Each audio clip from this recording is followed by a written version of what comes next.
సిద్దిపేట నియోజకవర్గం రంగనాయక సాగర్ రిజర్వాయర్లోకి ఈరోజు కాళేశ్వరం పంప్ హౌస్ల ద్వారా నీటి విడుదల చేసినందుకు ఉత్తమ్ కుమార్ రెడ్డి గారికి కృతజ్ఞతలు తెలియజేస్తా ఉన్నాం. ముఖ్యంగా సిద్దిపేట నియోజకవర్గంలో 50,000 ఎకరాల్లో వరి పంట కాళేశ్వరం ప్రాజెక్టు కింద సాగవుతా ఉంది.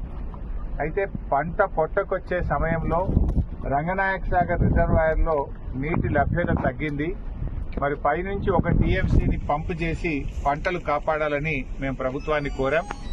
దానిపైన స్పందించి ఈరోజు అనంతగిరి రిజర్వాయర్ నుంచి 1 టీఎంసీ నీళ్లను రంగనాయక సాగర్ రిజర్వాయర్లోకి పంపు చేస్తున్నందుకు మరి మా లేఖపై స్పందించినందుకు ఉత్తమ్ కుమార్ రెడ్డి గారికి ధన్యవాదాలు తెలియజేస్తూ ఈరోజు ఒక విషయంలో ప్రభుత్వం కళ్ళు తెరవాలి. అంటే గత ప్రభుత్వం చేసిన మంచి పనులను తుడిచిపెట్టాలనో ఆ పనులను పక్కకు పెట్టాలనే ప్రయత్నంతో ప్రజలకు నష్టం చేయొద్దని నేను ప్రభుత్వాన్ని కోరుతా ఉన్నా. ఈరోజు ఎస్ఆర్ఎస్పీ స్టేజ్ 2 కింద అటు తుంగతుర్తి కానీ, సూర్యాపేట కానీ, కోదాడ కానీ, అదేవిధంగా ఎస్ఆర్ఎస్పీ ప్రాజెక్టులో భాగంగా భూపాలపల్లిలో కానీ చాలా చోట్ల పంటలు ఎండిపోతా ఉన్నాయి. గతంలో కాళేశ్వరం ద్వారా నీళ్లు విడుదల చేసి ఎస్ఆర్ఎస్పీ నీళ్లు తగ్గినా కూడా 1 ఎకరా కూడా ఎండకుండా బీఆర్ఎస్ ప్రభుత్వంలో 2 పంటలకు కూడా నీళ్లు ఇచ్చాం. ఇలా కాళేశ్వరం ప్రాజెక్ట్ అంటే 3 బ్యారేజీలు, 15 రిజర్వాయర్లు, 19 సబ్స్టేషన్లు, 20 కిలోమీటర్ గ్రావిటీ కెనాలు, 98 కిలోమీటర్ల ప్రెషర్ మెయిన్ పైప్ లైను, 530 మీటర్ల ఎత్తు లిఫ్టు, 141 టీఎంసీల రిజర్వాయర్ల సామర్థ్యం. ఇదంతా కాళేశ్వరం. వీటన్నిటి సమాహారం కాళేశ్వరం ప్రాజెక్టు.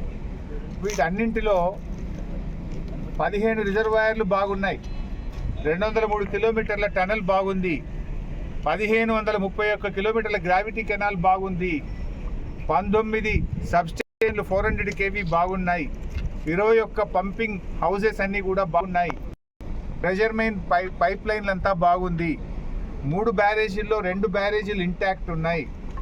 ఆ ఒక్క మేడిగడ్డ బ్యారేజీలో 7 బ్లాకులు ఉంటాయి. 7 బ్లాకుల్లో 1 బ్లాకులో 1 పిల్లర్ మాత్రమే కుంగింది. దీనికి మొత్తం కాళేశ్వరం కొట్టుకుపోయిందని, మునిగిపోయిందని గోరంతలు కొండంతలు చేసి దుష్ప్రచారం చేసి బీఆర్ఎస్ మీద బురద జల్లి రాజకీయంగా లబ్ధి పొందినారు. సరే, అధికారంలోకి వచ్చింది. కనీసం మీకు ఇంకా బీఆర్ఎస్ మీద బురద జల్లాలని ఆ కుంగిన పిల్లర్ను మరమ్మతు చేయకుండా మీ ప్రభుత్వం వచ్చి 15 నెలలు, ఈ 15 నెలల సమయం సరిపోదా? అన్ని బాగున్నాయి, రిజర్వాయర్లు, పంప్ హౌజు, సబ్ స్టేషన్లు, కాలువలు, టనెల్లు అన్ని బాగున్నాయి. ఒక్క